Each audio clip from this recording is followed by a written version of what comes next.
Kalau kita dengarkan tadi ya, ada pernyataan jadilah wasit yang objektif dalam konteks pemilu hari ini. Wasitnya adalah Bawaslu, terutama ini Pak Putu. Dan KPU sebagai dan penyelenggara. KPU juga sebagai penyelenggara. Kalau kemarin-kemarin terjadi indikasi pelanggaran, penyelenggara pemilu masih bisa beralasan kan belum memasuki masa kampanye. Ya. Tapi ketika sudah memasuki masa kampanye, Pak Putu, apakah kita bisa mengharapkan ada taji, ada ketegasan dari para penyelenggara pemilu kita? Seharusnya bisa. Dalam konteks pemilu presiden, Mbak Sylvia dan para pemirsa, sebetulnya dinamikanya tidak terlalu serius ya.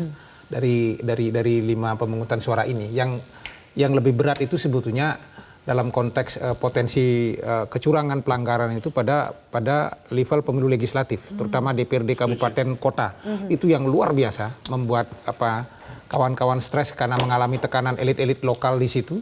Apakah oleh oknum kepala desa, oknum caleg yang tinggal di sana, dan seterusnya. Kalau dalam konteks pemilu presiden, biasanya pada waktu hari pemungutan suara, saya ingin mengatakan bahwa relatif dalam tanda kutip tidak ada kecurangan, relatif. Karena apalagi pada saat itu sudah dipotret oleh hampir semua lembaga survei per TPS. Ya. Yang di level kabupaten ini, DPRD kabupaten ini yang biasanya akan lebih seru dinamikanya dan potensi curang ada di level itu. Oleh karena itu di pemilu presiden sebetulnya pada hari pemungutan suara saya tidak terlalu khawatir terjadi kecurangan itu. Orang tidak ada interest apapun di situ. Nah, yang berbahaya adalah ketika proses menjelang pemungutan suara itu. Ya. Bagaimana kemudian menjamin TNI kita netral, bagaimana kemudian menjamin aparat kepolisian netral. Oke, kita ingin mengatakan bahwa Panglima, Kapolda, kemudian para Pangdam semua aman-aman saja. Tapi jangan lupa aparat mereka di bawah juga adalah manusia. Apakah Babin, Kamtibnas yang kemudian berinteraksi di bawah dengan berbagai elemen masyarakat, ini yang kemudian betul-betul harus dikontrol sehingga mereka betul-betul netral dan tidak mengintimidasi pemilih di wilayah masing-masing. Ya. Kalau ini bisa jamin, saya kira pemilu presiden kita akan jauh lebih bermartabat. Karena apa? Titik poinnya sekarang, Bapak Presiden kita yang punya anak sekarang ikut nyalon sedang menjadi sorotan. Ya. Ya. Jadi benar pun akan disalahkan, apalagi salah kemudian. Karena itu memang betul-betul Pak Jokowi hari ini kan mohon maaf sedang tidak dipercaya oleh publik ini, karena kemarin ngomong ke timur ternyata ke barat gitu ya, ngomong ke barat ternyata ke timur. Sekarang bagaimana kemudian beliau bisa membangun distrust di level publik bahwa kalau memang betul-betul ingin netral, berada di atas 3 pasangan calon presiden ini, termasuk pada elemen aparat keamanan dan seterusnya, itu betul-betul bisa dilihat secara meyakinkan, konkret oleh masyarakat. Coba kita tanya ke Mas Burhan, benarkah dalam situasi hari ini muncul ketidakpercayaan publik terhadap Presiden Jokowi, terutama dalam netralitas, menjaga netralitas Pak Jokowi di pemilu ini? Kalau public trust secara umum sih masih lumayan ya, meskipun tidak setinggi bulan Juni ya. Bulan Juni, bulan Mei 80-an%. Tapi per hari ini lembaga-lembaga survei mencatat kisaran 75-77%. Dan itu relatif masih tinggi kalau misalnya dibandingkan dengan banyak pemimpin negara di dunia.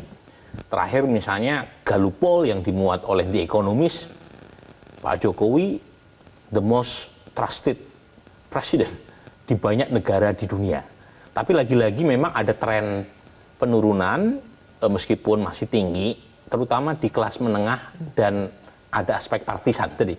Jadi kalau misalnya mereka pendukung Mas Anies, bahkan pendukung Pak Prabowo di 2019, tingkat kepercayaannya lebih rendah dibanding mereka yang memilih Pak Jokowi 2019.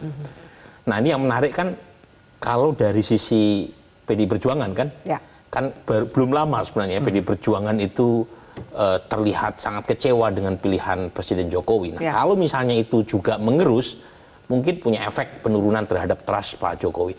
Tetapi lagi-lagi ini isu yang melibatkan kelas menengah atas yang belum sepenuhnya merembes ke bawah, tapi kelas menengah atas itu akses informasinya baik, kemampuan evaluasinya lebih kritis.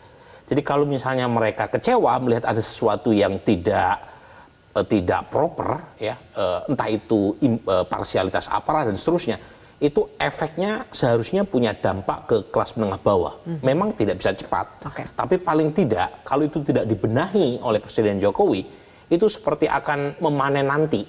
Jadi per hari ini sudah mulai muncul suara-suara semacam itu.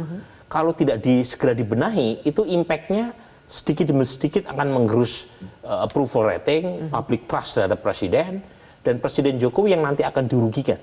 Jadi menurut saya Presiden Jokowi punya kepentingan untuk soft landing di 2024 mendatang, dan sebaiknya di tengah momentum elektoral yang sedang bergerak ke arah Prabowo Gibran, menurut saya ngapain gitu ya, selain itu melanggar hukum, secara etis juga merugikan, ngapain menggerakkan aparat.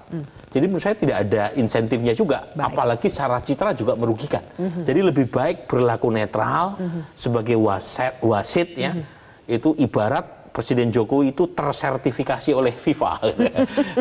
Sehingga kalau misalnya ada yang mempersoalkan hasil pemilu, itu beliau bisa mengatakan dengan terang benderang. Tapi kalau gagal, saya kira yang repot bukan hanya Bawaslu sama KPU, tapi yang repot adalah Presiden Jokowi sendiri. Betul. Ada isu lain yang berkelindang di sekitar isu netralitas ini, Mas Burhan.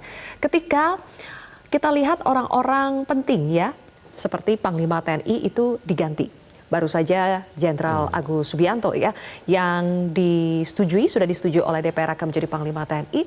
Kemudian juga ada pergantian Wakabin yang diasosiasikan ini adalah orang-orang penting yang juga bisa turut mengamankan kepentingan di Pilpres 2024. Bagaimana analisanya pemirsa, kami akan hadirkan usai jeda berikut ini. Jelajahi cara baru mendapatkan informasi. Download Metro TV Extend sekarang.